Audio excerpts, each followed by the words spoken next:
Hi, my name is Luke, and I'm on the Employer Success team here at Handshake. Today, I'll be covering how to set up a campaign from start to finish. I'll highlight some best practices for messaging and show you how to analyze results. Campaigns are the best way to proactively engage with students on Handshake, whether it's to invite them to RSVP to a career fair or event, or invite them to apply to a job opportunity. And because you've already created a segment, you know that these students are more likely to be qualified. To navigate to the campaigns area, we'll click Campaigns on the left-hand side. And then we'll select Create Campaign. This campaign is going to be based off of a fair that I've pre-registered for in Handshake. We'll title the campaign, and this name is only internal for you and your team to see. Next, we'll select the fair that this campaign is going to be about. And finally, we'll select the segment. Next, we click to compose the message. So at this point, we have our segment selected, so we know which students are receiving this campaign. We know that it's going to be about the STEM career fair at Cornell. Next, all we need to do is write the content of the message. First and foremost, we'll select the date for the campaign to be sent out. We can select to send this anytime before the career fair. We have our options here on the right.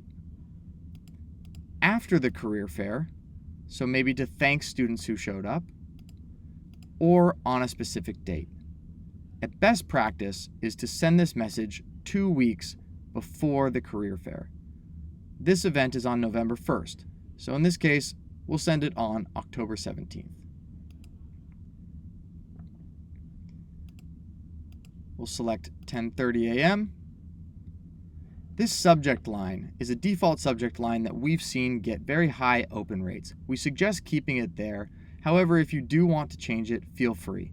Just make sure that it has your name, what company you work for, and if possible, Handshake. Students tend to trust messages that are coming from Handshake.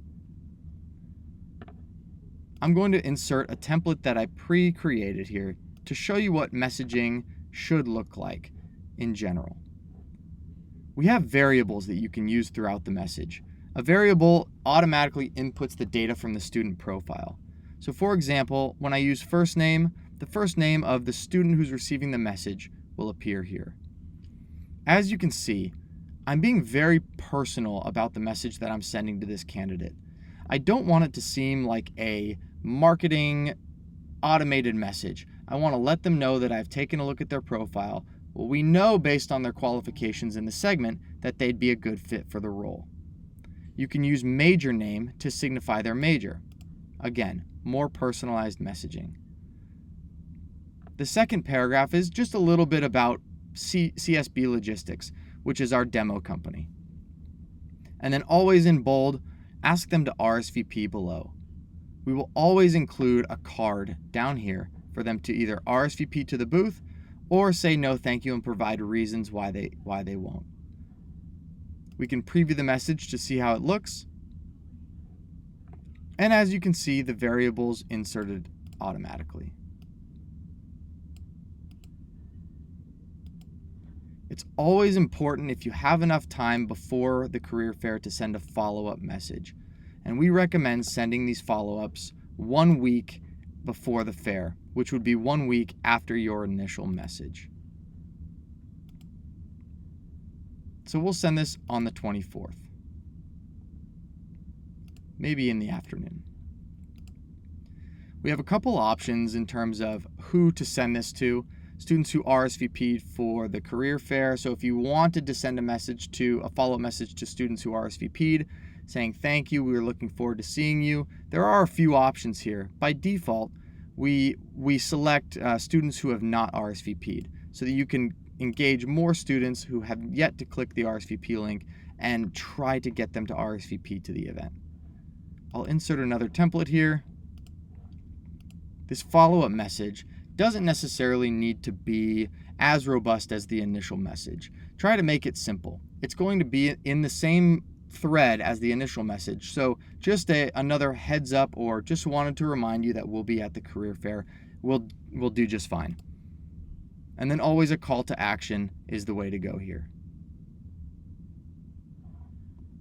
Lastly, we'll take a look at the schedule just to make sure the dates line up. That looks good to me. And we'll click Schedule Campaign.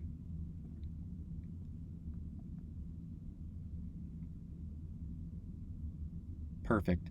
The campaign has been scheduled. Before it goes out, I'm able to make any edits that I need to. If I need to edit the messaging, if I need to edit the segment or the fare, I can do so by clicking Edit Campaign. Once the campaign is sent, you can navigate over to the campaigns area. We'll see that it is scheduled. We can take a look at results. The results tab shows overall open rates for all of my campaigns and overall engagement rates for all of my campaigns.